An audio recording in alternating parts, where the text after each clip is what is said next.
Mais je pense qu'il s'est passé des choses qui ont été évidemment pas légales, là. Ouais. OK? Je suis pas certain que ce soit seulement que le syndicat qui ait posé des actes qui étaient illégaux, là. OK? D'accord. Ben, je veux dire, il y a eu des bonhommes qui, moi j'ai été menacé, là, on m'a donné des coups de poing sur la gueule, on m'a déchiré ma chemise, on m'a forcé à aller dans leur salle de réunion qui était dans le soubassement de l'église à Greenlee.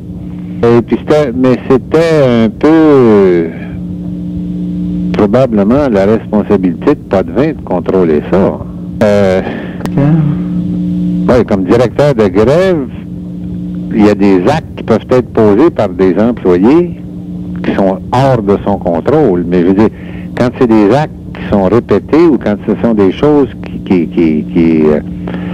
se répètent continuellement, puis que bon, on fait jamais rien, ben, il y a quelque chose. Je sais qu'il y a eu des bonhommes. Moi, quand je suis allé dans leur fameuse salle de réunion, là, dans le soubassement de l'église à Greenlee, il y avait des gars avec des battes de baseball puis il n'y avait pas seulement qu'un, il y en avait 7-8. Bon, non, c'est bien évident que des battes de baseball, c'est quand même... Si moi je tiens un bat de baseball, ça ne veut pas dire que je vais te casser la gueule avec. Mais le fait que j'ai un bat de baseball, c'est menaçant. Puis, est-ce que c'est illégal? Non. En soi, c'est pas illégal. Mais tu es juste sur le bord de la ligne, là. Hein? Puis moi, je demeurais à Windsor aussi. J'ai vécu là, une expérience chez... pas longtemps après, là, la fameuse histoire, là, ils sont venus dans le club. Nous, on servait du club de golf qui appartenait à la compagnie pour faire nos réunions. Ils sont rentrés pendant une de nos réunions sans être invités. Moi, j'ai eu 2 ou 3 des bonhommes qui ont fait des attaques de cœur, ou en tout cas des petits troubles là, qui s'apparentent à une attaque de cœur, justement parce qu'ils étaient stressés.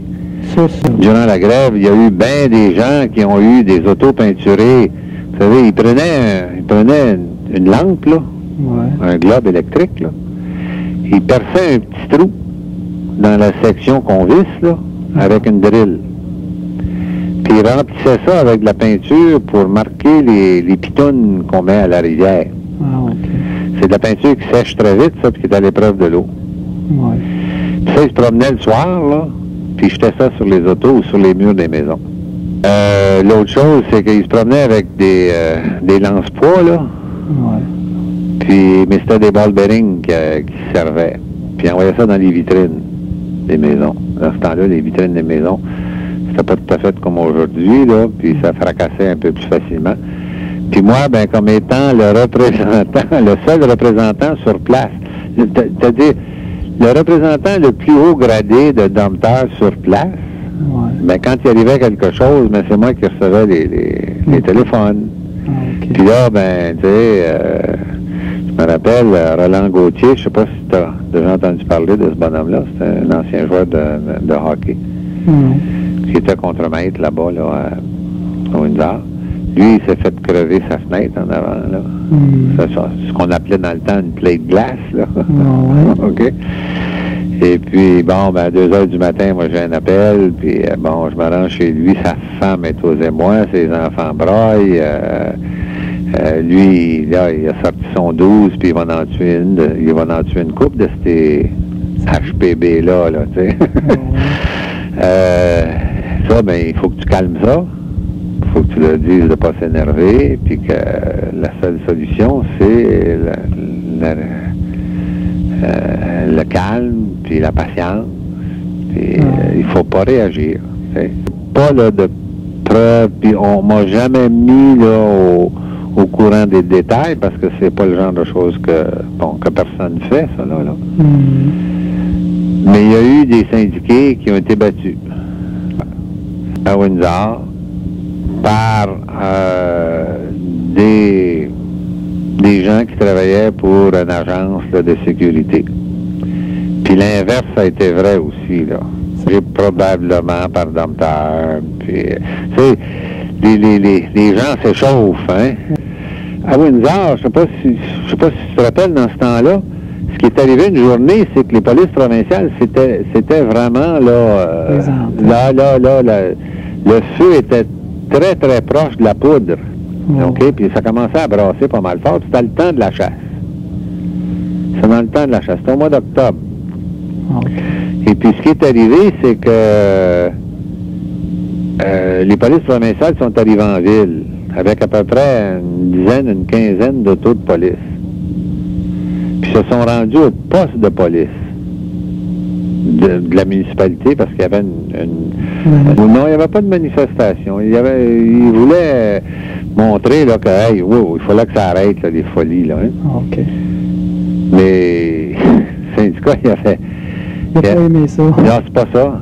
Les gars étaient montés sur les toits des maisons, puis il y avait tout chacun leur carabine de chasse, les syndiqués. Il y en avait peut-être une cinquantaine là, qui étaient montés sur les toits. Mon Dieu. Donc là, quand les polices se sont rendus au poste de police, ils ont dit, hey, minute, là, ça peut revirer là, très, très mal. Hein? Ça a passé aux nouvelles. Ouais, ça, tu pourrais peut-être retrouver ça là, chez Radio-Canada ou quelqu'un comme ça. Il y aurait ça dans leurs archives, eux autres. Là. Parce que ça a définitivement passé aux nouvelles. Parce que moi, j'ai reçu un téléphone de ma mère le même soir. Elle m'a dit, tu sors de Windsor, puis tout de suite. J'ai dit, maman, tu sais, non. Elle dit, hey, le monde sont fous là-bas, là. Quand ils sont rentrés dans l'usine, c'est à peu près dans le même temps, là. Ils tiraient là, sur tout les contrôles, c'est-à-dire les panneaux de contrôle. C'était dans le temps de la chasse. Ça, c'était à peu près, là, probablement juste un peu avant que les polices viennent. Là, seulement à l'autre bout, moi, là, j'étais pas familier, ou ben je m'en rappelle, tu sais, ça fait quand même assez longtemps, ça fait 32 ans, là. À l'autre bout, ben, Dompteur devait faire des plaintes, eux autres, là, tu sais, à cause des bris. Quévillon a été construit en 65. Moi, j'ai été engagé en 66 pour Quévillon. Puis, bon, ça n'a pas marché, là, puis j'ai abouti à Windsor. Mais les concessions, puis c'est revenu pour les hanter un peu plus tard. L'entente qui avait été établie entre le gouvernement provincial puis Dompteur dans le temps, c'était que jamais il ne fermerait Windsor ou East Angus parce qu'il avait construit Quévillon.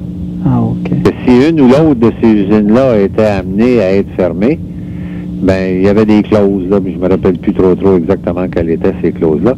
D'ailleurs, quand ils ont construit l'usine de Windsor en 86, ces clauses-là sont sorties.